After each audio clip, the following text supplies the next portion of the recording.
Good evening, students. Now we are going to discuss about Caro 2016.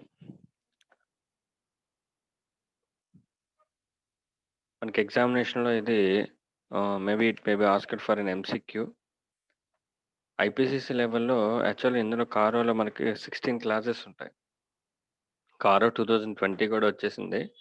But now we are discussing about CARO 2016 because only 2016 is applicable for your examination. Okay, ఇందులో మనకి 16 classes ఉంటాయి. IPCC లెవెల్‌లో class numbers గుర్తుపెట్టుకోవాల్సిన అవసరం లేదు. But in case of CA final లెవెల్‌లో it is mandatory. ఓకేనా? But IPCC level వరకు మాత్రం క్లాస్ ఏంటి అనేది గుర్తుపెట్టుకుంటే కొద్దిగా బెటర్. బికాస్ ఎంసీక్యూస్‌లో 2 మార్క్స్ ఎంసీక్యూస్‌లో మిమ్మల్ని ట్విస్ట్ చేయడానికి కొద్దిగా టఫ్‌గా వెళ్ళడానికి ఇప్పుడు క్లాస్ నంబర్ అడిగే ఛాన్స్ ఉంటుంది.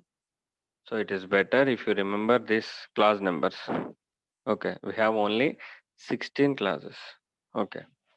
అండ్ నెక్స్ట్ మనకి కారో నుంచి క్వెషన్ అడిగితే ఐదర్ 2 మార్క్స్‌కి ఎంసీక్యూ అడగొచ్చు. లేదంటే 4 మార్క్స్‌కి ఒక క్వెషన్ అడగొచ్చు. Theory question. ఆ క్వెషన్ అనేది it may be applicability about the Caro. అసలు కారో దేనికి అప్లికబుల్ అవుతుందనేది ఒక చిన్న క్రైటీరియా ఉంటుంది. దాని మీద ఒక క్వెషన్ అడగొచ్చు.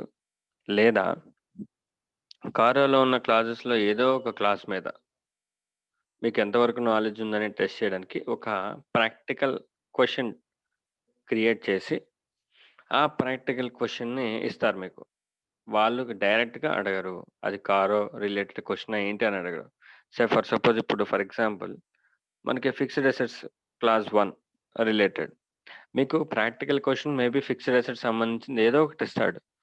సో, ఫైనల్‌గా క్వెషన్ ఏమని అడుగుతాడంటే state your responsibility as an auditor of that company. Fixed assets సరిగ్గా లేవు. రిజిస్టర్ మెయింటైన్ చేయలేదు. సో అండ్ సో ఆడిటర్ ఇన్స్‌పెక్షన్‌కెళ్ళినప్పుడు ఇలా ఉంది. If you are an auditor of that company what is your responsibility అని అడుగుతాడు. So there will not be any line or word about కారుని డైరెక్ట్‌గా రిఫర్ చేయరు. But based on your knowledge and memory ఆ టైంకి మీరు అది కారో అని అర్థం చేసుకొని ఆ కారో క్లాజ్‌ని అక్కడ రిప్రజెంట్ చేయాలి. Okay. So this is what they can you can expect in examination point of view. So first of all discuss about the applicability of CARO. CARO అంటే companies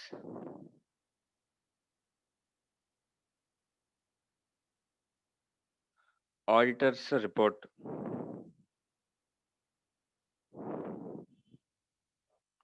Auditors report order 2016 because it is Caro 2016. If you are learning Caro 2020, then you would have written here company's auditors report order 2020. Right. So first of all, we will discuss about the applicability of the Caro. Applicability of the Caro. అసలు Caro అనేది auditor ఇవ్వాల్సిన ఒక specific report లాంటిది. ఓకేనా? So ఇందులో applicability ఉంది. ప్రతి కంపెనీకి కారో రిపోర్ట్ ఇవ్వాలా? అవసరం లేదు. సో మనకి అప్లికబిలిటీ ఉంది. So first let us see CARO అనేది ఏ కంపెనీస్‌కి అప్లికబుల్ అవుతుంది, వేటికి అప్లై కాదు అనేది. Okay. CARO 2016 apply to all the companies including foreign companies except the following.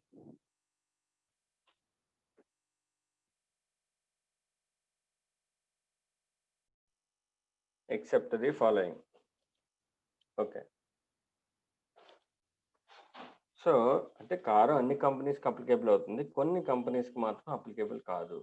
So non applicable companies ఏంటో చూద్దాం. What are the companies for which Caro will not be applicable? Non-applicable.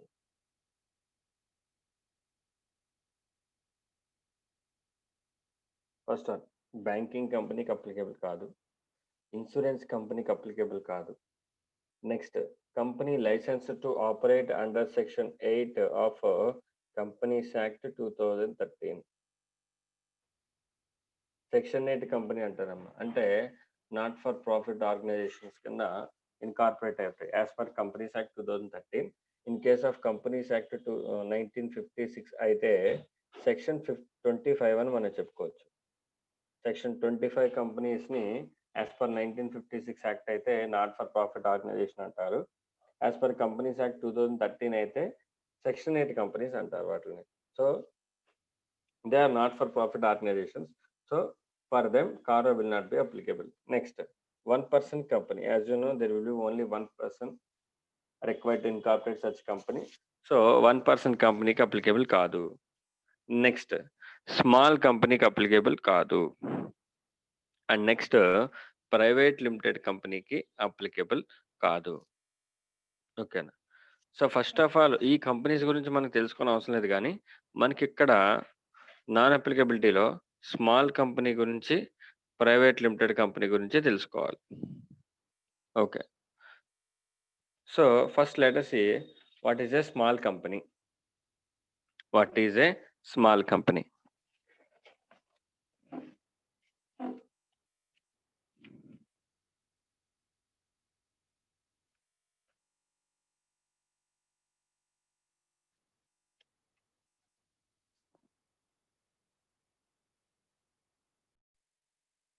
So this is the definition given for small company. A small company will not be a public limited company. ఒక public limited కంపెనీని మనం small company అని ఎట్టి పరిస్థితుల్లో చెప్పడానికి లేదు. If it is a public limited company without having regard to paid up share capital and turn over, it will not be consider as a public limited company. అంటే ఏంటి? Public limited కంపెనీని మనం small company కింద చెప్పడం కుదరదు. Even though paid up share capital 50 lakhs కన్నా లోపు ఉన్నా, లేదా turn over in the previous year 2 crores కన్నా తక్కువ ఉన్నా, దాన్ని మనం స్మాల్ కంపెనీ కింద చెప్పలేం. దట్ మీన్స్ పబ్లిక్ లిమిటెడ్ కంపెనీని ఇర్రెస్పెక్టివ్ ఆఫ్ టర్న్ ఓవర్ కానీ, irrespective of paid up share capital, మనం దాన్ని స్మాల్ కంపెనీ కింద కన్సిడర్ చేయడం కుదరదు. సార్ మరి ఈ టర్న్ ఓవర్ క్రైటీరియా దేనికి sir? Other than public limited companies. So other than public limited companies ఏవైతే ఉంటాయో, that means say for suppose XYZ private limited అని నేను ఒక కంపెనీని స్టార్ట్ చేశాను. XYZ ప్రైవేట్ లిమిటెడ్ అని ఒక కంపెనీని స్టార్ట్ చేశాను. సో ఈ కంపెనీకి paid up share capital okay ఒక 10 lakhs ఉంది, అండ్ టర్న్ ఓవర్ వచ్చేసరికి ఒక 50 lakhs ఉంది. ఓకే. సో ఇప్పుడు మీరు గమనించారా, 2 కండిషన్స్ని సాటిస్ఫై అవుతుంది, and this is not a public limited company. So in this situation, I can say that XYZ Limited is a small company because 2 conditions satisfy అయినాయి కదా. అదే ఈ ప్లేస్లో ఇదే టర్న్ ఓవర్ క్రైటీరియా, ఇదే పెయిడ్ అప్ షేర్ క్యాపిటల్ క్రైటీరియాతో XYZ public limited company ఉంది. XYZ public limited criteria company ఉంది. సో ఇక్కడ ఏమైందంటే టర్న్ ఓవర్ సాటిస్ఫై అయినా సరే, because it is a public limited company, we cannot call it as a small company. మీకు అర్థమైంది అనుకుంటాను. Next, and some companies are also not treated as small companies even though they are turnover or paid up share capital is less then the given limits here. ఏమేంటంటే section 8 companies, అలాగే companies formed by the special act. అంటే పార్లమెంట్లో కొన్ని special act ద్వారా companies form అవుతుంటాయి, like ICA. Okay. Next some insurance companies, ఇవన్నీ కూడా special acts ద్వారా పాస్ అవుతుంటాయి. సో అలా ఎస్టాబ్లిష్ అయినవి. ఓకే. వాటిని companies formed by the special act అంటారు. So they cannot be considered as a small companies. Next, holding company or subsidiary company of any company. అంటే ఏదైనా కంపెనీకి ఒక కంపెనీ హోల్డింగ్ కంపెనీ కింద ఉన్నా కానీ, లేదంటే సబ్సిడరీ కంపెనీ కింద ఉన్నా కానీ, that cannot be considered as a small company. For example, X is holding shares in Y company. X is holding shares in Y company. X is called a holding company. So it cannot be considered as a small company. Next, Y is a subsidiary of X company. So it cannot be considered as a small company. So అంటే ఏంటి? Holding and subsidiary relation ఉన్న companies ఏవి కూడా they cannot be considered as a small companies.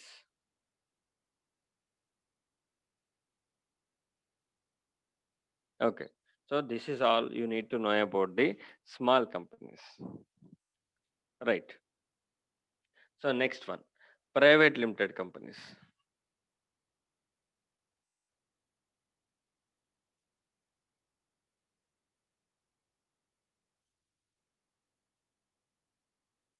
So small కంపెనీస్కి CARO అనేది applicable అవుతుందా అవ్వదా? అవ్వదు. ఓకే, 1% కంపెనీకి అవ్వదు, సెక్షన్ 8 కంపెనీకి అవ్వదు. Okay, so next private limited company. Private limited కంపెనీకి అప్లికబుల్ అవుతుందా? So first let us see the criteria they given. Private limited company not being a subsidiary or holding of public company. So ఆ point మనం తర్వాత చూద్దాం. First criteria చూడండి. Paid up share capital plus reserves and surplus less than or equal to 1 crore as on the balance sheet date. Next, total borrowing from the banks or financial institutions less than or equal to 1 crore at any point of time during the financial year. Underline the word at any point of time. Next, total revenue as disclosed in Schedule 3 should be less than or equal to 10 crores. Should be less than or equal to 10 crores. Okay, ఇక్కడ మనకి criteria 3 criterias ఇచ్చారు. Okay, so first criteria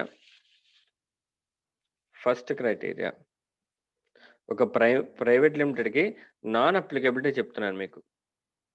non applicability, private లిమిటెడ్కి CARO applicable అవుతుంది, కానీ applicable అవ్వకుండా ఉండాలంటే they have given 3 conditions. Okay, first condition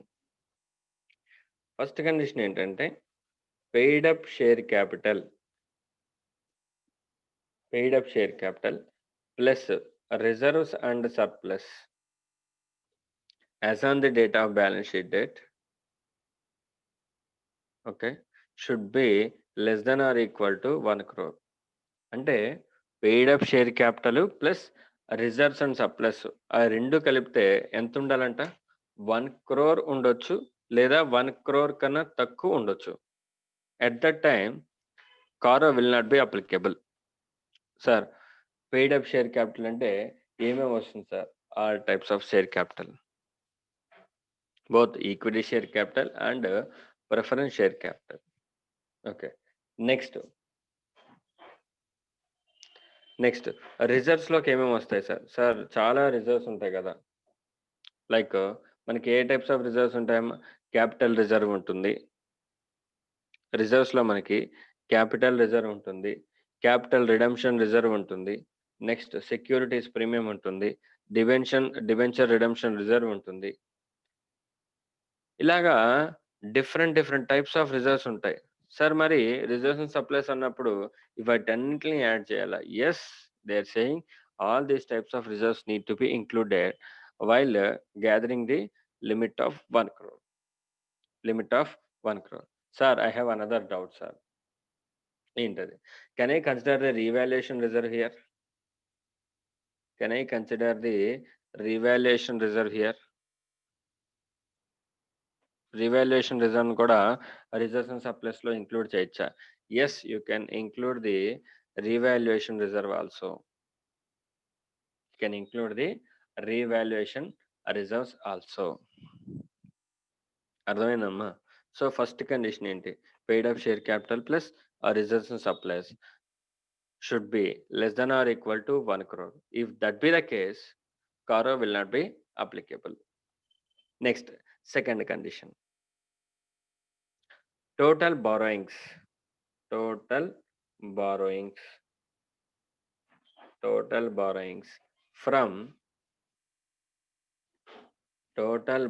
from banks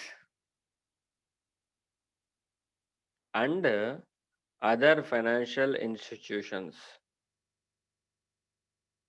should be less than or equal to 1 crore at any point of time, at any point of time during the financial year. Very important.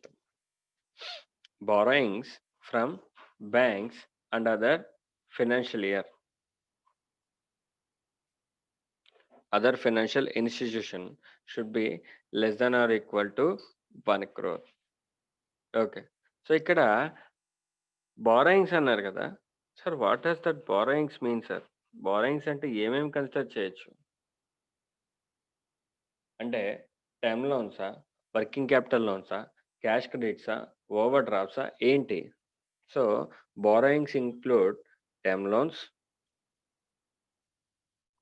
Working capital loans, cash credit loans, overdrafts. Okay. ఏవైనా సరే. All types of loans. Demand loans,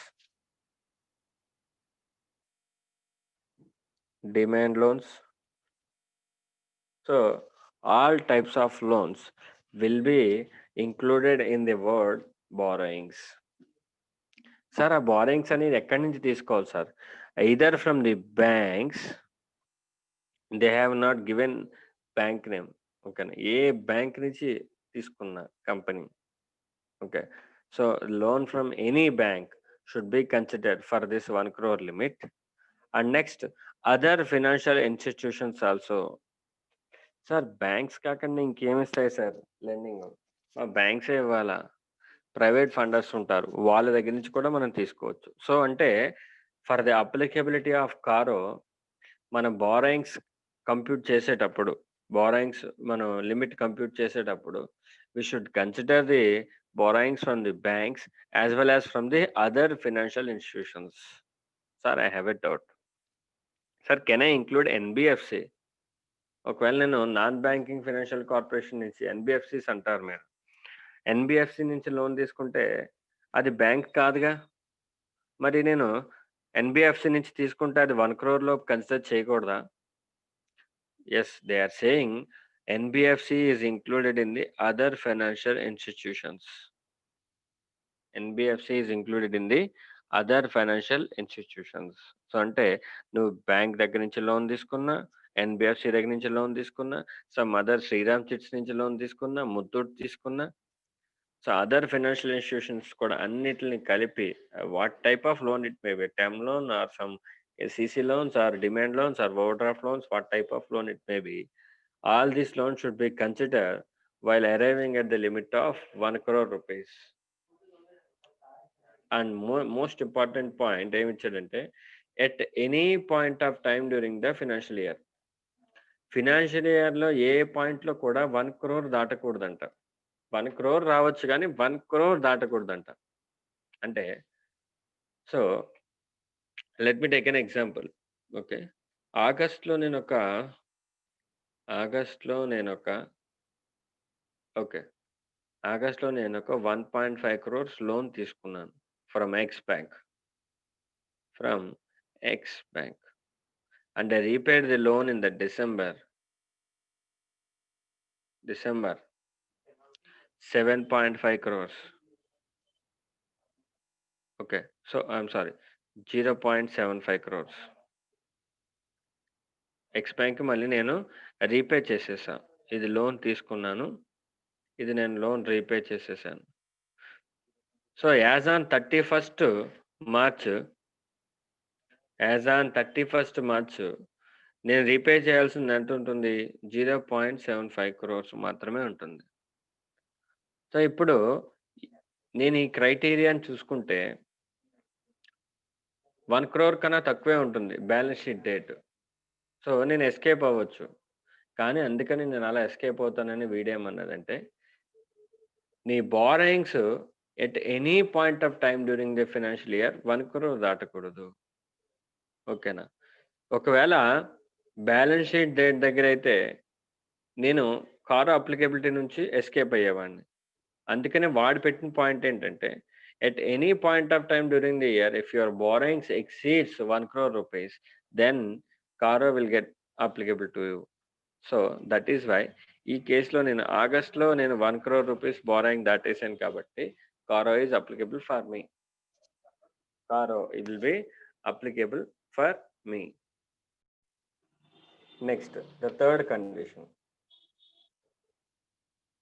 Total revenue as per schedule 3. As per schedule 3 should be less than or equal to 10 crores.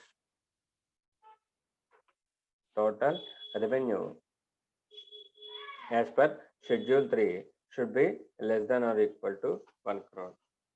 అంటే ఒక private limited యొక్క revenue as per schedule 3 ఎంత ఉండాలంట?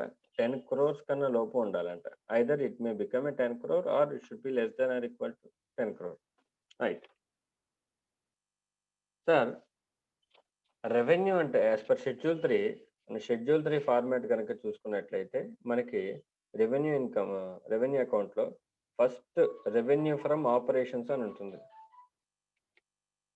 First revenue from operations అని ఉంటుంది. So మనకి schedule 3 format profit and loss account మనకి revenue from operations and other ఇన్కమ్తో స్టార్ట్ అవుతుంది. ఓకే, సో నేను ఓన్లీ ఇన్కమ్ సైడ్ చూపించాను మీకు, కింద అంతా ఎక్స్పెండిచర్ ఉంటుంది. ఓకే, సో ఇప్పుడు as per this line total revenue as per schedule 3 less than or equal to 10 crores ఉంటే CARO will not be applicable అన్నాడు. సో ఫర్ దిస్ పర్పస్ నేను టోటల్ రెవెన్యూ అంటే ఇవి రెండు నేను కలిపి తీసుకోవాలా, లేదంటే రెవెన్యూ ఫ్రమ్ ఆపరేషన్ మాత్రమే నేను కన్సిడర్ చేయాలా కారో అప్లికేబిలిటీని చూడడానికి? వాళ్ళు ఏం చెప్తున్నారంటే you should consider the total revenue. So ఆ 10 crores లిమిట్ చెక్ చేసేటప్పుడు అదర్ ఇన్కమ్ని కూడా కన్సిడర్ చేసి షెడ్యూల్ 3లో మనం చూపించే అదర్ ఇన్కమ్ని కూడా, అంటే revenue from operations and other ఇన్కమ్ని కూడా కన్సిడర్ చేసి ఓకేనా టోటల్ రెవెన్యూని ఫైండ్ అవుట్ చేయమని చెప్తున్నాడు. Okay, so these are the 3 points which you should know. ఈ 3 కండిషన్లో ఏ ఒక్క కండిషన్ కనుక అలా చెప్పడం కంటే నేను చెప్తున్నాను. సో ఈ 3 కండిషన్స్ క్యూములేటివ్గా సాటిస్ఫై చేస్తే, ఈ 3 కండిషన్స్ క్యూములేటివ్గా సాటిస్ఫై చేస్తే then CARO will not be applicable. CARO will not be applicable to such a private limited company. ఏదైనా ఒక కండిషన్ అయినా బ్రీచ్ అయితే then CARO will get into applicable for that company. వీటన్నిటితో పాటు ఇంకొక కండిషన్ ఉందిగా, స్టార్టింగ్ వదిలేసాం. ఆ కండిషన్ ఏంటో చూడండి. Private limited company not being a subsidiary or holding of a public company. దీన్ని మనం 4th కండిషన్ కింద రాసుకున్నాం, ఈజీగా ఉంటుంది. 4th కండిషన్ ఏంటంటే such private limited company shall not be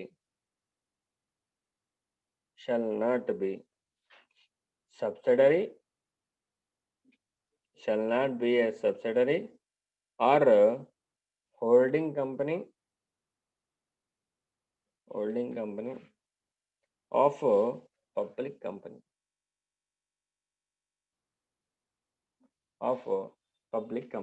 Most important.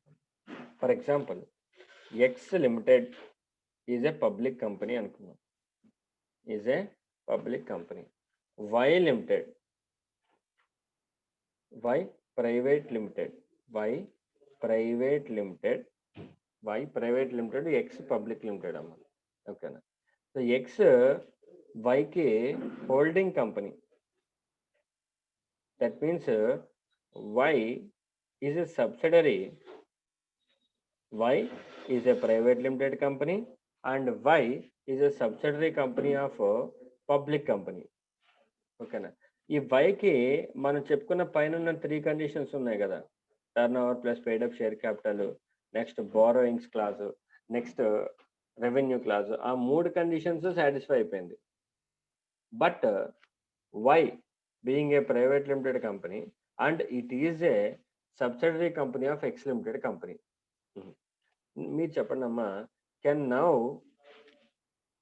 ఇప్పుడు వై లిమిటెడ్కి కారు అప్లికేబుల్ అవుతుందా అవ్వదా? వై లిమిటెడ్ అనేది ప్రైవేట్ లిమిటెడ్ కంపెనీ, అన్ని కండిషన్స్ సాటిస్ఫై అయిపోయినాయి. మామూలుగా అయితే కారు నాట్ అప్లికేబుల్, కానీ just for the because of point number 4 rule 4 ప్రకారం being a even though all conditions are satisfied for the non applicability of CARO, but being subsidiary of a public company will disqualify Y Limited from getting exemption from applicability of CARO. ఇక్కడ అన్ని conditions satisfy అయినా న్యూమరికల్గా, but థియరిటికల్గా public limited కంపెనీకి ఇది subsidiary company కింద ఉండడం వల్ల కారో అనేది applicable అవుతుంది. So this is about the applicability of కారో.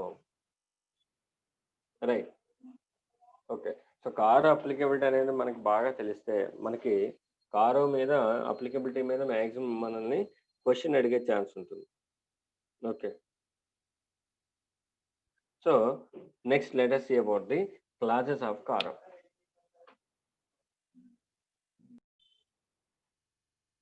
So coming to the classes of CARO 2016. Okay. So as per para 3 and para 4 మనం క్లాసెస్ చదువుకోబోతున్నాం. సో అందులో మనకి క్లాసెస్ అన్నీ కూడా para 3లోనే ఉంటాయి. సో CARO 2016 para 3 క్లాస్ 1 దేని గురించి చెప్తుందో చూద్దాం. Fixed assets. Class 1 deals about fixed assets. మన క్లాసులు 16 క్లాసెస్ ఉంటాయి. మన క్లాస్ నెంబర్స్ గుర్తుపెట్టుకోవడానికి మనకు ఒక చీట్ కోడ్ ఉంటుంది.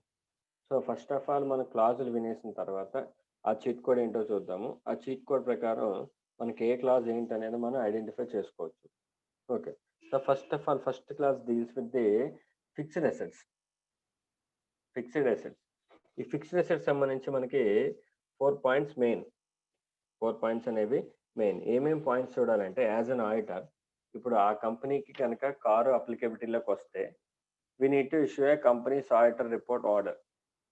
ఒక ఆడిట్ రిపోర్ట్ అనేది ఇష్యూ చేయాలి కారో ప్రకారం.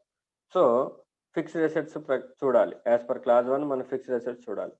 చూసినప్పుడు మనం మెయిన్గా ఏం చూడాలంటే వాడే చెప్పేశాడు ఏంటి, whether proper records have been maintain. Fixed అసెట్స్కి సంబంధించి ప్రాపర్గా రికార్డ్స్ మెయింటైన్ చేస్తున్నారా లేదా? Sir what are those records? ఏమేమి ఉంటాయి సార్ ఫిక్స్డ్ అసెట్స్కి సంబంధించి? ఏవైనా ఉండొచ్చమ్మా. ఇప్పుడు ఫిక్స్డ్ అసెట్స్లో చాలా అసెట్స్ ఓన్ అసెట్స్ ఉండొచ్చు, లేదా లీజ్డ్ అసెట్స్ ఉండొచ్చు. ఓకే. ఓన్ అసెట్స్కి అయితే ప్రాపర్టీ డాక్యుమెంట్స్ ఉంటాయి. ఆ డాక్యుమెంట్స్ అన్నీ కూడా కంపెనీ నేమ్ మీద ఉన్నాయా లేవా?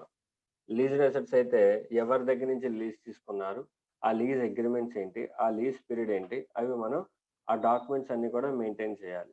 అలాగే ప్రతి కంపెనీ కూడా ఫిక్స్డ్ అసెట్స్ రిజిస్టర్ అనేది ఒకటి మెయింటైన్ చేయాలి. ఫిక్స్డ్ అసెట్స్ రిజిస్టర్ అనేది మెయింటైన్ చేయాలి. ఓకే. సో ఆ ఫిక్స్డ్ అసెట్స్ రిజిస్టర్ మెయింటైన్ చేస్తున్నారా లేదా, అది first documentation point of view. Next weather physical verification, underline the word physical verification has been conducted at reasonable intervals by the management. Underline the word. First of all, assets physical verification చేశారా లేదా? ఎవరు verify చేయాలి physical verification?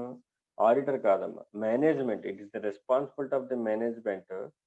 వాళ్ళు fixed అసెట్స్ని ఫిజికల్గా verify చేస్తున్నారా లేదా అనేది మనం అడగాలి వాళ్ళని. నెక్స్ట్, సార్ ఎప్పుడెప్పుడు ఫిజికల్గా వెరిఫై చేయాలి సార్? నాకు ఒక కంపెనీ బిల్డింగ్ ఉంది సార్, డైలీ నేను దాన్ని ఫిజికల్గా వెరిఫై చేయాలా? అవసరం లేదు. So that physical verification should be conducted at reasonable intervals. ఏమన్నాడమ్మా?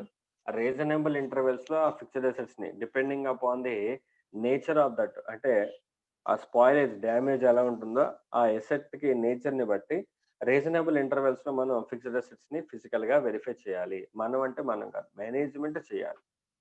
అలా మేనేజ్‌మెంట్ ఫిజికల్‌గా వెరిఫై చేస్తున్నారా లేదా? జనరల్‌గా మనకి ఈ పాయింట్‌లో రీజనబుల్ ఇంటర్వెల్ అంటే 3 ఇయర్స్‌కి ఒకసారి వెరిఫై చేయాలి. 3 ఇయర్స్‌కి ఒకసారి వెరిఫై చేసుకోవాలి ఫిక్స్డ్ అసెట్స్‌ని. సో, అలా చేస్తున్నారా లేదా? Next, whether material discrepancies, underline the word material discrepancies. Whether material discrepancies noticed, and if so, whether they are dealt properly in the books of accounts. అంటే ఫిక్స్డ్ అసెట్స్‌ని verify చేస్తున్నప్పుడు వాళ్ళకేమన్నా material discrepancies వచ్చాయా?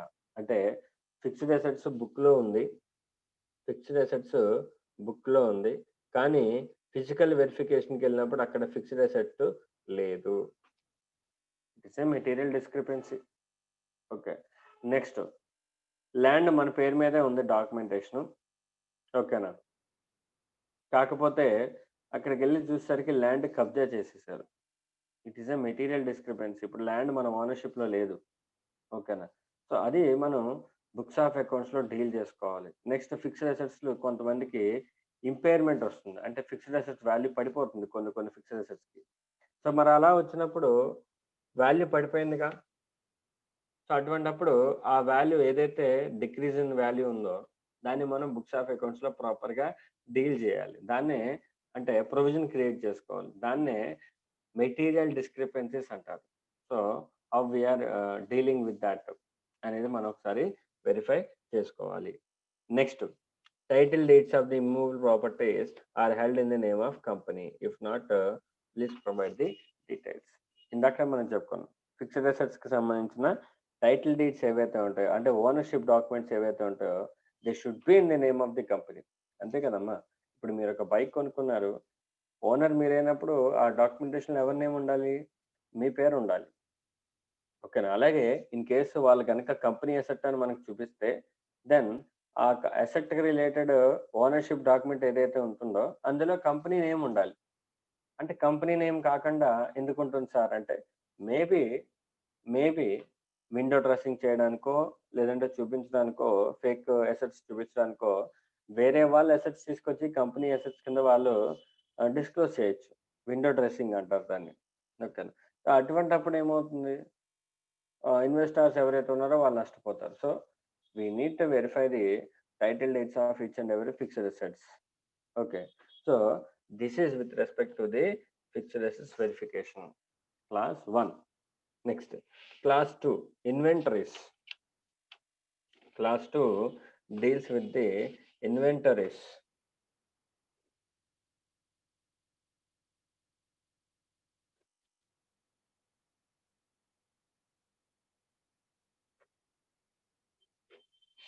Class 2 deals with the inventories. So, చూద్దాం. Whether the physical verification has been conducted at reasonable intervals by the management. Again same fixed అసెట్స్‌ని ఎలాగైతే ఫిజికల్‌గా verify చేసుకున్నామో, అలాగే ఇన్వెంటరీస్ కూడా ఫిజికల్‌గా వెరిఫై చేసుకోవాలి. Okay. Next, whether any material discrepancy noticed, and if so, whether they are properly dealt in the book. ఒకవేళ fixed అసెట్స్‌లో ఇన్వెంటరీస్‌లో ఏదైనా మెటీరియల్ డిస్క్రిపెన్సీ గనకొస్తే దాన్ని ప్రాపర్‌గా డీల్ చేశారా లేదా? సే ఫర్ సపోజ్ గోడౌన్ ఉందమ్మా. గోడౌన్‌లో స్టాక్ ఉంది. Let us consider this as a godown. గోడౌన్‌లో హాఫ్ పోర్షను స్టాక్ ఉందనుకుందాం. ఓకేనా? And because of heavy rainfall గోడౌన్‌లో ఉన్న స్టాక్ అంతా కూడా తడిసిపోయింది. అండ్ అది వేస్ట్. 100% స్టాక్ అంతా పోయింది. ఓకేనా? సమ్ రూఫ్ ప్రాబ్లమ్ వల్ల. అప్పుడేమవుతుంది? It is a material discrepancy. Stock loss అయింది. లేదంటే స్టాక్ థెఫ్ట్ అయింది. ఓకేనా? ఫైర్ ద్వారా కాలిపోయింది. ఇలా ఏదైనా మెటీరియల్ డిస్క్రిపెన్సీ వస్తే ఇన్వెంటరీనికి, ఆ ఇన్వెంటరీని ప్రాపర్‌గా బుక్స్ ఆఫ్ అకౌంట్స్‌లో డీల్ చేశారా లేదా? ఏం చేస్తామమ్మా? ఐదర్ మన ఇన్సూరెన్స్ క్లెయిమ్ ఉంటే ఇన్సూరెన్స్ క్లెయిమ్ని రిసీవబుల్గా రాసుకుంటాం, ఇన్సూరెన్స్ క్లెయిమ్ని రిసీవబుల్గా రాసుకుంటాం, లేకపోతే ఇన్సూరెన్స్ క్లెయిమ్ లేకపోతే టోటల్ ఎంటైర్ని లాస్ కింద రాసుకుంటాం. దాన్నే ప్రాపర్ డీలింగ్ అంటారు. Okay, so this is with respect to inventories. Next loans and advances class 3.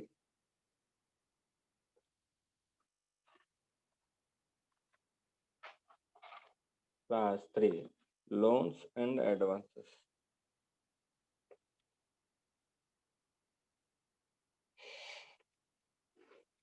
Loans and advances. Okay. Whether loans have been granted to, underline the word to, whether loans have been granted to companies, firms or LLPs covered under section 189, under section 189. If so, అంటే వాళ్ళు ఏమంటున్నారంటే section 189లో మనకి కంపెనీకి related parties కింద కొంతమంది ఉంటారు. Related parties అవ్వచ్చు, లేదా ఇంటరెస్టెడ్ పార్టీస్ అవ్వచ్చు.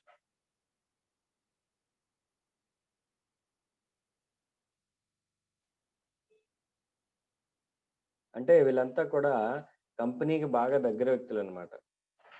కంపెనీ డైరెక్టర్లు అవ్వచ్చు, కంపెనీ ప్రమోటర్స్ అవ్వచ్చు. ఓకే, సో డైరెక్టర్స్ యొక్క రిలేటివ్స్ అవ్వచ్చు. వీళ్ళందరూ కూడా, లేదంటే ఈ కంపెనీ డైరెక్టర్స్ వేరే ఫర్మ్స్లో పార్ట్నర్స్ కింద ఉంటారు. కంపెనీ యొక్క డైరెక్టర్స్ వేరే ఫర్మ్స్లో పార్ట్నర్ కింద ఉంటారు. ఓకేనా, సో ఇప్పుడు ఈ ఫర్మ్ ఏమవుతుంది, కంపెనీకి రిలేటెడ్ పార్టీ అవుతుంది. ఓకేనా, సో ఇలాగా సెక్షన్ 189లో మనకి కంపెనీకి బాగా కొన్ని దగ్గర వ్యక్తుల్ని చెప్తారు యాజ్ పర్ సెక్షన్ 189. సో వాళ్ళకి కంపెనీ ఎటువంటి లోన్స్ మ్యాక్సిమం ఇవ్వకూడదు. ఇన్ కేస్ కొన్ని సిచ్యువేషన్స్లో ఇవ్వచ్చు. సో అలా ఇచ్చినప్పుడు ఓకేనా, మ్యాక్సిమం లోన్ ఇవ్వడం కుదరదు.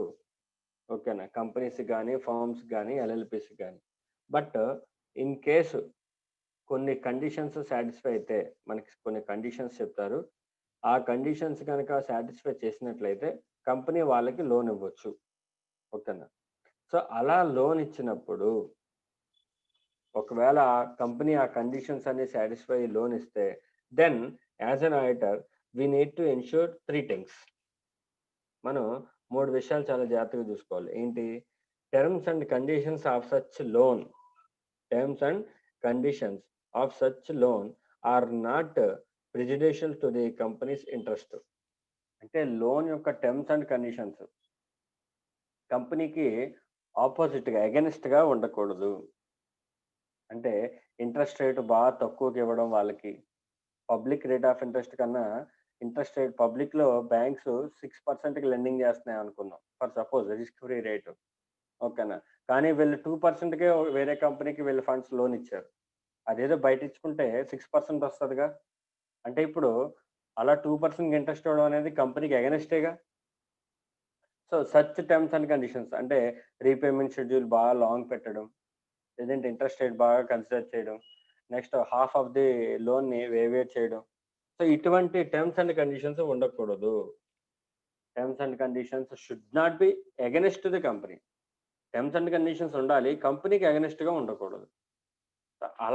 అలా ఇచ్చారా లేదనేది వెరిఫై చేసుకోవాలి. Next, schedule of repayment of principal and payment of interest has been stipulated. Loan ఇస్తే ఇచ్చారు, కానీ దానికి స్ట్రిక్ట్గా రీపేమెంట్ షెడ్యూల్ ఉందా లేదా? మనకి ఏదన్నా లోన్ ఈఎంఐ మీద తీసుకున్నప్పుడు మనకి రీపేమెంట్ షెడ్యూల్ ఉంటుంది కదమ్మా. మంత్లీ ఇంత కట్టాలి, ఇంత ప్రిన్సిపల్కి ఛార్జ్ అవుతుంది, ఇంత ఇంట్రెస్ట్కి ఛార్జ్ అవుతుందని. సో అలాగే రీపేమెంట్ షెడ్యూల్ ఉందా లేదా అనేది మనం వెరిఫై చేసుకోవాలి. కంపల్సరీగా రీపేమెంట్ షెడ్యూల్ అనేది ఉండాలి. అలాగే సరే, టర్మ్స్ అండ్ కండిషన్స్ అగెనిస్ట్గా లేవు, బాగానే ఉన్నాయి, రీపేమెంట్ షెడ్యూల్ కూడా ఉంది, కానీ వాళ్ళు కట్టట్లే. మరి అది ఓకేనా? అది not okay. So terms and conditions కంపెనీకి ఫేవరబుల్గా ఉండాలి. నెక్స్ట్ రీపేమెంట్ షెడ్యూల్ ఉండాలి. అలాగే దాంతోపాటు వాళ్ళు ఏం చేయాలంట, రీపేమెంట్ రెగ్యులర్గా చేస్తూ ఉండాలి.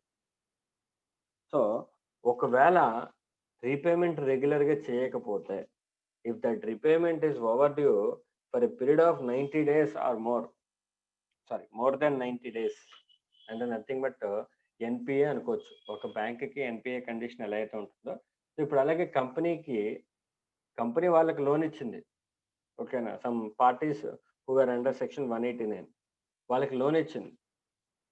వాళ్ళు టర్మ్స్ అండ్ కండిషన్స్ బాగానే ఉన్నాయి, రీపేమెంట్ షెడ్యూల్ ఉంది, కానీ వాళ్ళు పే చేయట్లేదు. సో అటువంటప్పుడు 3 months వరకు వాళ్ళకి టైం ఇవ్వాలి. ఓకేనా. సో 3 months కూడా కట్టకపోతే ఓవర్ డ్యూ ఉంటే మనం కారోలో వాటిని మెన్షన్ చేయాలి. అండ్ దట్టు కంపెనీ ఏదైనా యాక్షన్ తీసుకోవాలి వాళ్ళ మీద. ఎందుకంటే 3 months వరకు కట్టలేదమ్మా వాళ్ళు. ఓకేనా. సో అప్పుడు కంపెనీ వాళ్ళ మీద ఏదైనా ఒక యాక్షన్ తీసుకోవాలి. యాక్షన్ అంటే ఏముంటుంది సార్? జస్ట్ వాళ్ళకి ఒక పేమెంట్ ఇంటిమేషన్ ఇవ్వడం, ఓవర్ డ్యూ అయ్యారు, పే చేయమని చెప్పడం, లేదంటే లాయర్ దగ్గర నుంచి ఒక నోటీస్ పంపించడం. సో ఇటువంటి వాటిలో ఏదో ఒకటి చేయాలి. సో దాన్ని అప్రాప్రియేట్ యాక్షన్ అంటారు. అంతే కదమ్మా. బ్యాంకులో మీరు లోన్ తీసుకున్నారు, లోన్ కట్టలేదనుకో, బ్యాంక్ వాడు ఏం చేస్తాడు? 1 month వెయిట్ చేస్తాడు, 2 months వెయిట్ చేస్తాడు. 3rd month కంపల్సరీగా మీ ఇంటికి నోటీస్ పంపుతాడు. Sir, your loan is overdue, please repay in time immediately. ఓకేనా. So that is what we need to see with respect to loans and advances. Next class 4, class number 4, compliance of provisions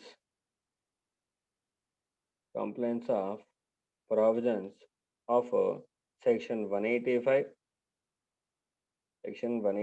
and section 186 of the Companies Act 2013. Sir ఏంటి sir ఈ conditions? ఏంటి sir? Section 185 ఏంటి? Section 186 ఏంటి? Section 185 and section 186 అనేది they are dealt completely and exhaustively in CA final. Company లాలో CA ఫైనల్లో section 185, section 186ని చాలా ఎగ్జాస్టివ్గా డిస్కస్ చేసుకుంటారు. But for the purpose of కారు నేను బ్రీఫ్గా మీకు ఎక్స్ప్లెయిన్ చేస్తాను what is meant by section 185 and section 186. Both are very very important. And ఈ సెక్షన్ 185 నుంచి 186 నుంచి క్వశ్చన్ లేకుండా సిఏ ఫైనల్ పేపర్ అనేది రాదు. ఓకేనా. సో అంత ఇంపార్టెంట్ కంపెనీ పాయింట్ ఆఫ్ వ్యూలో. ఓకే. ఈ సెక్షన్ 185, 186 అనేది క్రెడిట్ కంట్రోల్ చేస్తుందమ్మా. ఒక కంపెనీలో క్రెడిట్ కంట్రోల్ చేస్తుంది, అంటే లోన్స్ అండ్ అడ్వాన్సెస్ మీదే. సో ఇక్కడ క్లాస్ 3లో కూడా లోన్స్ అండ్ అడ్వాన్సెస్ మీదే.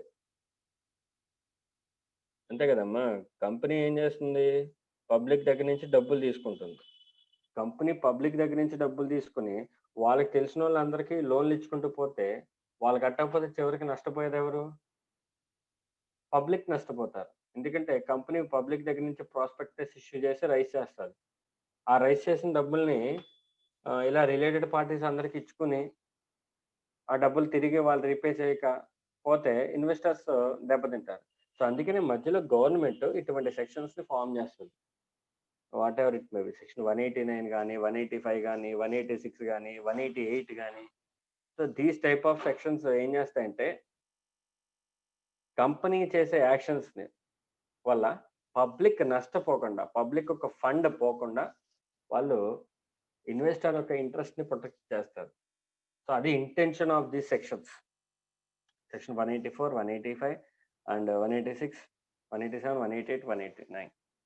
Okay. And 192 also. Okay. So మనకి అదంతా అవసరం లేదు. So let us discuss about the section 185. Section 185. Okay. 185లో ఏం చెప్తారంటే ఏ కంపెనీ కూడా no company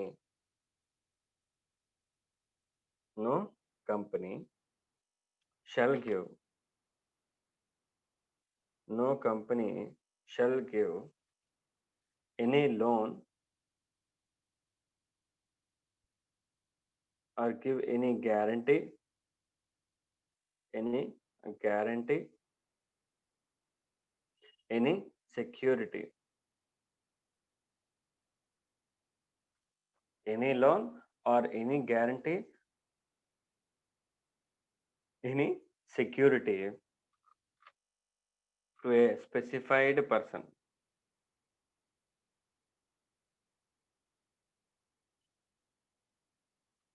Any guarantee in connection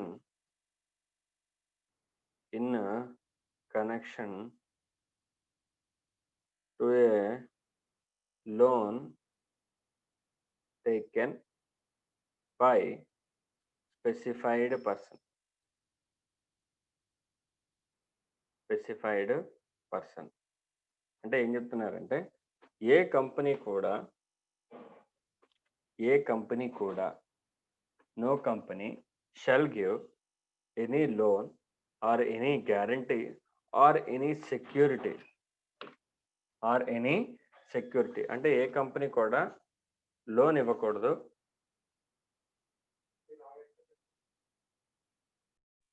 A company కూడా లోన్ ఇవ్వకూడదు, గ్యారంటీ ఇవ్వకూడదు, సెక్యూరిటీ ఇవ్వకూడదు. ఎవరికి? స్పెసిఫైడ్ పర్సన్కి. సింపుల్గా ఏ కంపెనీ కూడా లోన్ ఇవ్వకూడదు, గ్యారంటీ ఇవ్వకూడదు, సెక్యూరిటీ ఇవ్వకూడదు. ఎవరికి? ఒక స్పెసిఫైడ్ పర్సన్కి. To a specified person. Sir ఇదంతా ఓకే సార్, ఈ స్పెసిఫైడ్ పర్సన్ అంటే ఎవరు? Who is that specified person? Specified person అంటే director of a lending company,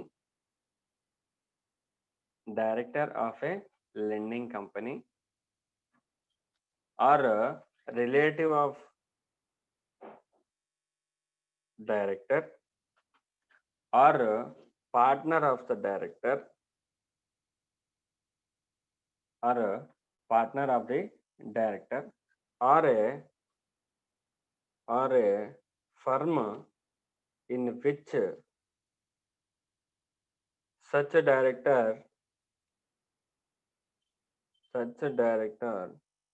or a relative of such a director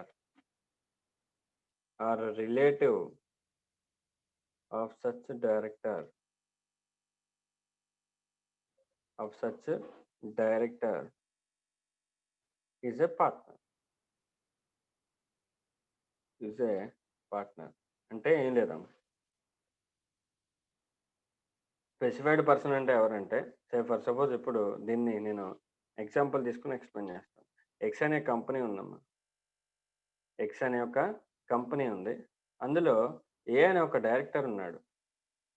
X అనే కంపెనీలో ఏ అనే ఒక డైరెక్టర్ ఉన్నాడు. సో సింపుల్గా సెక్షన్ 185 చూడండి.